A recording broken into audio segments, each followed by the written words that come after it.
felt like a knob, but I felt humbled. This is a video to remind myself not to be a knob and judgmental, but I guess we're only human.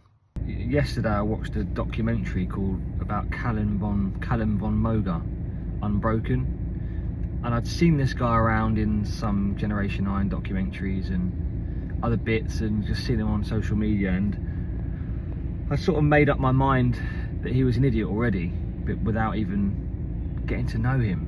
And I felt so judgmental because I just passed him off as an entitled bodybuilder who just was lucky and able to, you know, he was lucky the way that he was discovered. If you're not familiar with him, he worked in a supplement store and somebody made a video of him on YouTube, and the next thing you know, he was an overnight success. But this Unbroken documentary, he tore his bicep. Him and Sebum doing, well, curling an Olympic bar. It looked like 200 kilograms that were on it. Both of them were trying to curl it at the same time. And they did one, and then on the second one, he tore his bicep, his left bicep. So he had to go through all of that, rebuilding it up, all of the rehab and physiotherapy and all that type of stuff. And then he was gonna go rappelling with his mates or his brothers, which is where you're on the side of a cliff and then you jump down.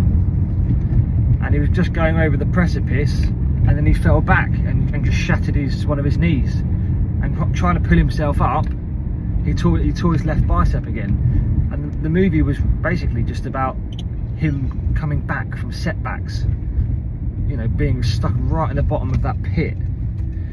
And I was inspired by him. He didn't give up.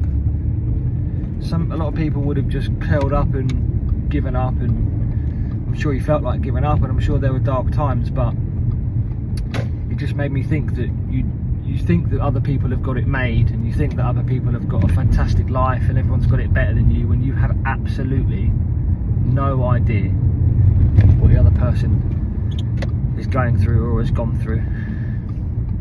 So that was I felt humbled. I felt like a knob, but I felt humbled because it just reminded me that not to be judgmental.